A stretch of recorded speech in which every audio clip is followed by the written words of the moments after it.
प्यारे बच्चों, कैसे हैं आप सब। आशा करती हूँ आप सब अच्छे होंगे। आज मैं आपको 3rd क्लास का फर्स्ट चैप्टर पढ़ाने जा रही हूँ, जिसका नाम है श्रम का महत्व।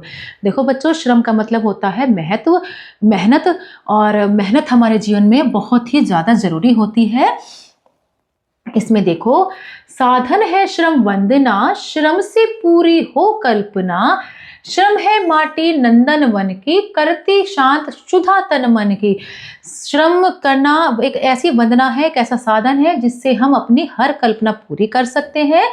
श्रम क्या है, हमारी नंदन वन की माटी की तरह है, और ये हमारी भूख को, क्षुधा मीन्स होता है भूख, हमारी भूख को तन मन की यानी कि हमारे शरीर की जैसी भी भूख होती है वो पूरी करती है, उसे दूर करती है। यानी कि हम जो भी चीज़ चाहते हैं वो अगर हम मेहनत करें तो हम हर एक वो चीज़ को पा सकते हैं जो भी हम चाहते हैं।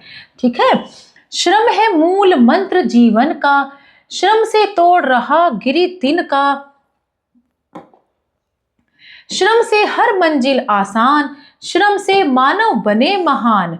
श्रम क्या है, हमारे मूल मंत्र का, हमारे जीवन का एक ऐसा मूल मंत्र है जो कि गिरी मतलब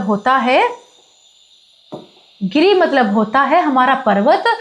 पर्वत का तिनका भी तोड़ देता है। जैसे कि हम कोई भी बड़ी मुश्किल वाला काम हो, सब अगर धीरे धीरे हम करें, मेहनत करें, तो हम हर मंजिल को पा सकते हैं और हम एक महान मानव भी हम बन सकते हैं अगर हम मेहनत करें तो।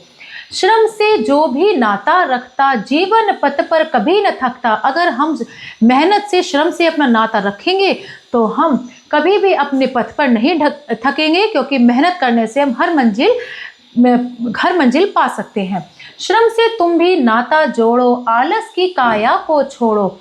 श्रम से हमें भी अपना नाता जोड़ लेना चाहिए। हमें उस श्रम को अपने से जोड़ लेना चाहिए। अपने आलस का काया मतलब जो हमारे शरीर के अंदर आलस है, अब हमें उसे छोड़कर हमें श्रम को अपना लेना चाहिए, मेहनत को अपना लेना चाहिए। श्रम पर सारी दुनिया वारी, श्रम पर भारत माँ बलिहारी। पूरी दुनिया मेहनत को मानती है और इसीलिए हमें भी श्रम को अपनाना चाहिए। और श्रम पर भारत माँ बलिहारी, भारत माँ भी श्रम को पर बलिहारी है, यानी कि उसको मानती है। श्रम करने से हम सब कुछ पा सकते हैं। ठीक है, तो हमें श्रम की वंदना करनी चाहिए, वंदना के रूप में, साधना के रूप में हमें श्रम को अपनाना चाहिए। अब देखते हैं इसमें मौखिक प्रश्न। सभी कल्पना किससे पूरी होती है?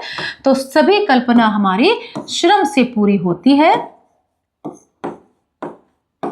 नेक्स्ट क्वेश्चन है हमारा, मूल मंत्र जीवन का क्या है? तो ये देखिए, मूल मंत्र क्या है हमारा? श्रम ही हमारा मूल मंत्र है। श्रम है मूल मंत्र जीवन का। तो क्या है हमारा? श्रम ही हमारा मूल मंत्र है। कवि क्या छोड़ने को कह रहा है?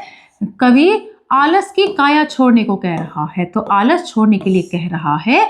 निम्नलिखित प्रश्नों के उत्तर लिखिए। श्रम क्या शांत करता है?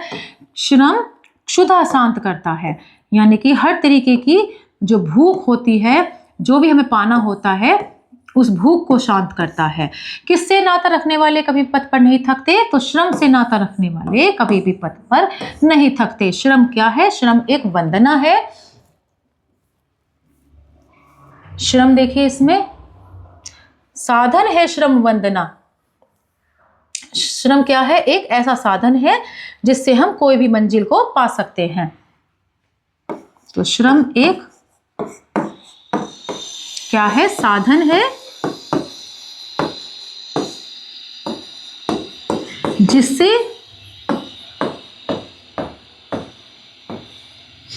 जिससे हम अपनी मंजिल पा सकते हैं।